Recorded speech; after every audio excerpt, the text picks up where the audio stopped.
Welcome back to Pictish Shorts, our new podcast from the Pictish Art Society, where we introduce you to some of the people who rock the Pictish world.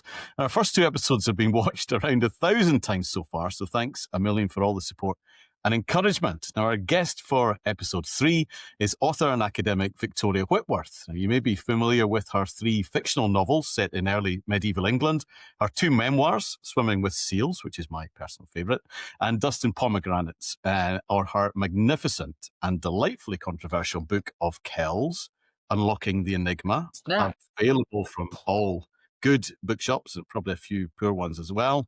So welcome, Victoria. Please tell us what you're working on just now and how on earth you follow up on the Book of Kells. Well, to be honest, David, you don't follow up on the Book of Kells. You know, the Book of Kells is just enough to keep me busy for the rest of my life. But I don't know if anyone would publish a second book by me on the Book of Kells. So I might have to devote myself to little articles on Kells from here on in. But in terms of book projects, as everybody who knows me will know, I've been working forever on a sculpture book project that keeps getting bumped down the list by all the other things that you mentioned that I've been working on. And this is a re-evaluation of the sculpture of southern Scotland, northern England, and the Isle of Man between 800 and 1100, because basically I think we've got it all upside down and back to front in terms of what it means and dates and the rest of it. And at the moment, I'm talking to publishers about that. So if I ever do manage to get that finished, I'll be very, very pleased with myself. But it sounds fantastic. Yeah, it sounds fantastic. Anyway, let's batter on with these 5 questions. First question: what first got you interested in the Picts? Well, I was thinking about this. The Picts were, I think partly because, I didn't grow up in the UK. I grew up in East Africa, and the whole of the British Isles and Ireland was equally remote and exotic when I came back to university. And I did early medieval languages and literatures, which had an archaeology module option. And I did that. And that's what really, sorry, cat alert. That's what really made me fall in love with the whole early medieval world, because I was being taught by Sonia Hawkes. That's how old I am. And we were looking at, amazing, mostly Anglo-Saxon material culture. And from that, I got very interested in the early Middle Ages. I did my PhD on Anglo-Saxon Christian death and burial. In the last stages of that, I realized that I'd been so obsessed with what went into the grave and what people thought about what went into the grave, that I hadn't really thought about what went over the grave. And, I finished up the last paragraph of my PhD was, and there's also a lot of sculpture, which might be funerary and might be interesting, further research. So that was a couple of decades ago. And ever since I've been working on sculpture. And I did my PhD in York and was very, very focused on Northumbria. And then I moved to Orkney and I had a job at Orkney College, UHI. And the thing about completely moving your center of gravity from the north of England to the north of Scotland is that you become especially Orkney, you become very aware of the East Coast. You're up and down the A9 the whole time. And by this stage in my life, I was already programmed to go and look at early medieval stuff, and just going up and down the A9 and going, ooh, let's go and look at this site. Let's go and look at that site. And Pictish sculpture just hit me like an express train. It was just the most complicated, fantastic, imaginative, creative kind of cultural data set I'd ever encountered. And that was me gone, basically. That's me lost to the Picts. That was it. Sorry, that was like my whole biography. Yes, it sounds familiar to me. Yeah. All building up to the Picts are the climax. Absolutely. It's fascinating. Question 2 then. What do you find most fascinating about the Picts now? About the Picts now, I think we are living in a golden age of Pictish research. We have, such amazing scholars, whether they're, the stalwarts like Catherine Forsyth and Alex Wolfe, or wonderful newcomers like Fiona or Gordon Golden Trowel Noble, unearthing new revelations everywhere he goes. But I really feel that Pictish studies as a whole is coming together in the most wonderful and exciting way, and it's a great time to be part of it. I think that the vibrancy of the field is what makes me most excited. Yeah, I would completely Yeah, I would completely agree. I was talking to Gordon, obviously, about this, and the fact that there are still these massive areas to investigate. No matter Yeah, how and quickly things the move. way that whether it's, sites like Rhynie or whatever, but the way that increasingly we're understanding how integrated the Picts are with the wider world of the cultures of Britain and Ireland, but also further afield as well, that they're not remote and mysterious and, somehow other. It's Yeah, that's one brilliant. of the things that I enjoyed most about your Kells book. Also, was looking at the manuscript world. What's happening elsewhere, and what can we Yeah, compare to? And yeah. in my mind, I'm comparing Pictish art and the early medieval art that I'm familiar with that. And yeah, absolutely brilliant. Okay, question 3. What's your favorite stone or artifact? Ah, you know, this is the sort of thing that when she was little, my daughter was always asking me, "Mummy, what's your favorite?"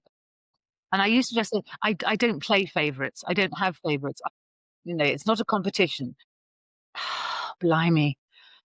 If I if I have to pick one that I never ever get tired of spending time with, um, I'm gonna go with Meagle 2.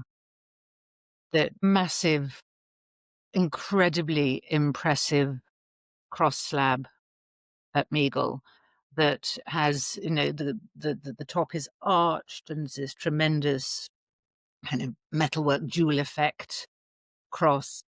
And then, almost uniquely on the cross shaft, you have animals, but they're these very paired, balanced, symmetrical animals. And then as you're looking at it on the right-hand side, you've got these monstrous beasts coming up one side.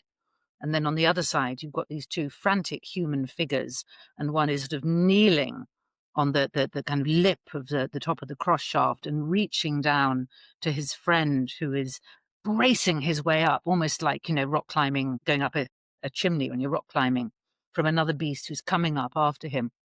And these two figures are so kind of plastic and 3D and stylized a little bit, but also very realistic. And the energy, there's nothing else like them in early medieval art.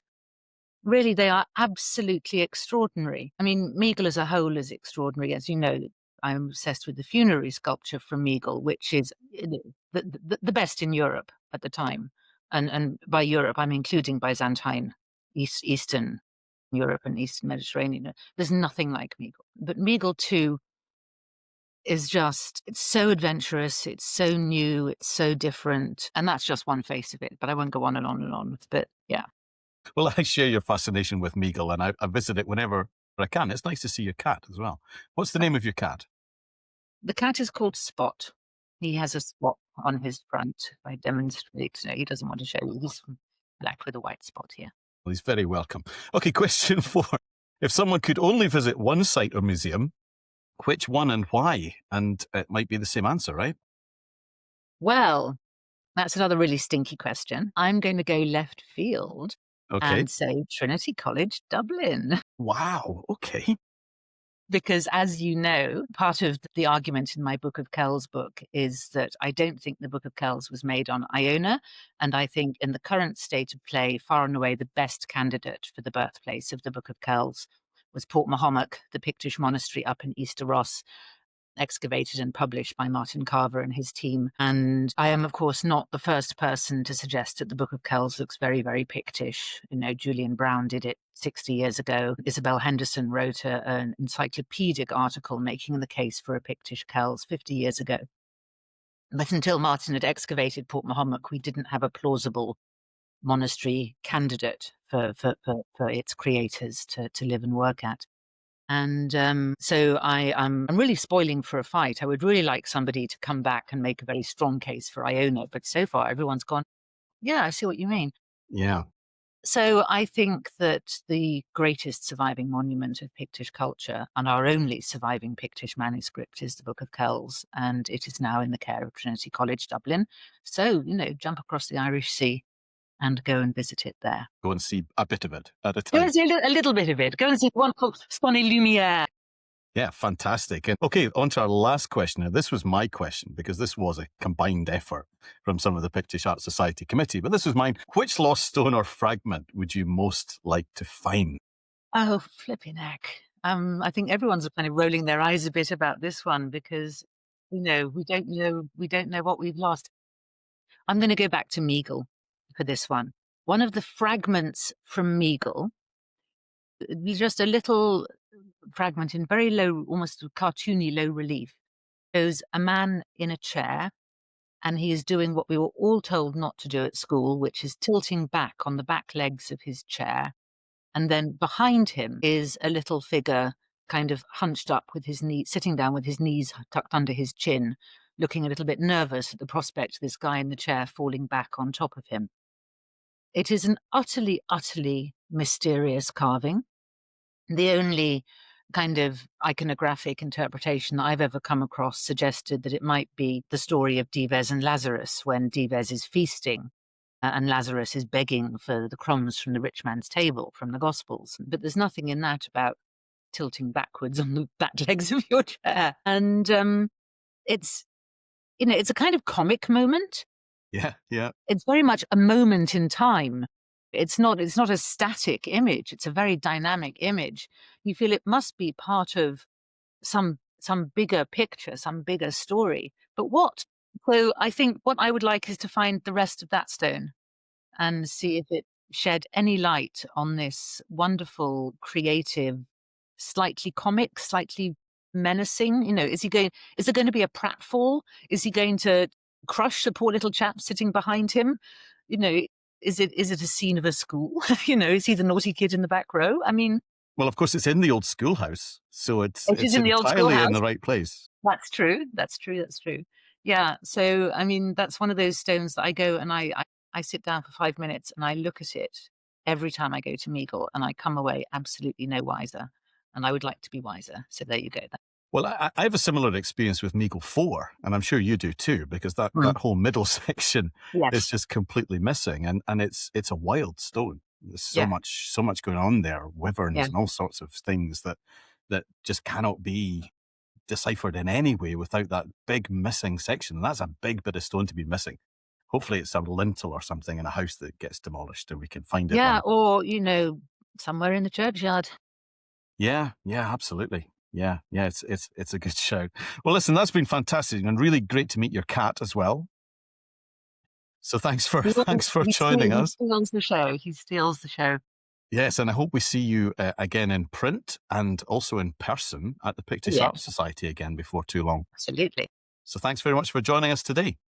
And can I say to everyone, this very beautiful shiny book, look, it doesn't even need gift wrapping. It's perfect for Christmas, just as it is. 35. And highly recommended by us all. And the pictures are wonderful. They've done me proud. It's a really beautiful book. Great stuff. Thanks, Victoria. Thanks, David.